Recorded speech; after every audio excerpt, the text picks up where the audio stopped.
Hello বন্ধুরা, আসসালামু আলাইকুম। Welcome to my Faizan and blog. সবাইকে ওয়েলকাম মাই ব্লগিং ভিডিও। তো আজকে কাফতান তৈরি করব। রিজেক্ট ড্রেস দিয়ে কিভাবে কাফতান তৈরি করব সেটাই শেয়ার করলাম। এটা ছোঁড়না আর এইটা হচ্ছে আমার ড্রেসটা। তো এটা দিয়ে আমি কাফতান তৈরি করব। এটার মধ্যে কিন্তু এক পাশে রিজেক্ট আছে, সেটাও আপনাদের সাথে দেখিয়ে দিচ্ছি কোন পাশে রিজেক্ট আছে। আর এটা হচ্ছে হাতার কাপড়টা এই পাশটা, আর হচ্ছে এটা হচ্ছে ব্যাক পাশ। জামার ব্যাক পাশে হচ্ছে এরকম একটা জোড়া আছে লম্বা করে। যাই হোক, তো এই ড্রেসটা দিয়ে আমি হচ্ছে কাফতান তৈরি করব। আর ওড়নাটা হচ্ছে সাইডটা সুন্দর করে সেলাই করে নিয়েছি। ওড়নার মধ্যে কোনো রিজেক্ট নাই, কোনো জোড়া নাই, কিছু নাই, একদম প্লেন সুন্দর। আর হচ্ছে ড্রেসটা দিয়ে আমি কাফতান তৈরি করলাম। এই তো দেখতে পাচ্ছেন। ভিডিওটি ভালো লেগে থাকলে অবশ্যই চ্যানেলটি সাবস্ক্রাইব করে দিয়ে পাশে থাকা বেল আইকনটা অন করে দিবেন। অবশ্যই লাইক কমেন্ট করে ভিডিওটা শেয়ার করে দিবেন। ফেসবুক পেজটা অবশ্যই লাইক ফলো দিয়ে ভিডিওটা শেয়ার করে দিবেন। তো এই তো ওড়নাটা সব পাশ দেখাই দিলাম। ওড়নাটা কিন্তু অনেক সুন্দর। আর ড্রেসটা এখন আমি সেলাই করে নিচ্ছি। এটা হচ্ছে গলার পাশে ডিজাইন দিচ্ছি কাফতানের।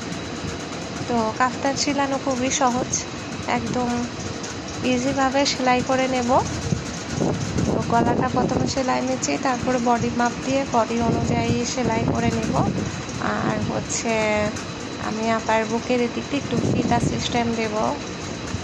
তো এই তো রেডি হয়ে গেল আমার কাফতান। এই তো নেকের ডিজাইনটা দেখতে পাচ্ছেন, আর এই তো ফিতা যেটা বলেছি যে ফিতার ডিজাইন দিয়েছি। আর এই তো হাতা এই পাশটা একদম। কাফতানটা একদম সেলানো একদম সহজ। আর হচ্ছে এই তো নিচের প্যানেলটা।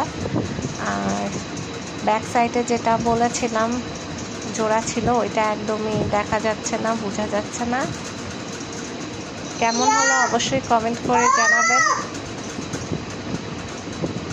সবাই ভালো থাকবেন। তো আজকে কাফতান এই পর্যন্তই দেখালাম। আর একটা কাফতান আপনাদের সাথে শেয়ার করছি। এটা হচ্ছে একটা গজ কাপড় দিয়ে তৈরি করেছি। তো এটারও মাঝখান দিয়ে ফিতা দিয়েছি। এটা কিন্তু একদম লং কাফতান, একদম পা পর্যন্ত এটা। আর হচ্ছে মাঝখান দিয়ে চেন দিয়েছি বুকের মধ্যে, নেকের মধ্যে। আর হচ্ছে সাইডগুলা সেলাই করে দিয়েছি। এটা কিন্তু ভ্যান গলা দিয়েছি আমি এই কাফতানটায়।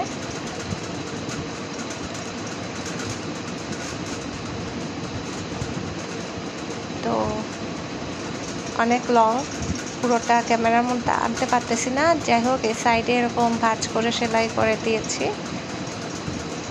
আর হচ্ছে বডি অনুযায়ী পাশটা সেলাই করেছি, আর হাতার এই পাশটা এরকম সেলাই করে দিয়েছি। আর হচ্ছে গলার মধ্যে হচ্ছে এই টাইপের ডিজাইন দিয়েছি, ভ্যান গলা। আর সামন দিয়ে গোল দিয়েছি, মানে ভি এর মতো ডিজাইন করে। তারপর হচ্ছে চেন দিয়ে দিয়েছি ফ্রন্ট পার্টে। আজকের মতো বিদায় নিচ্ছি। সবাই ভালো থাকবেন, সুস্থ থাকবেন। আল্লাহ হাফেজ।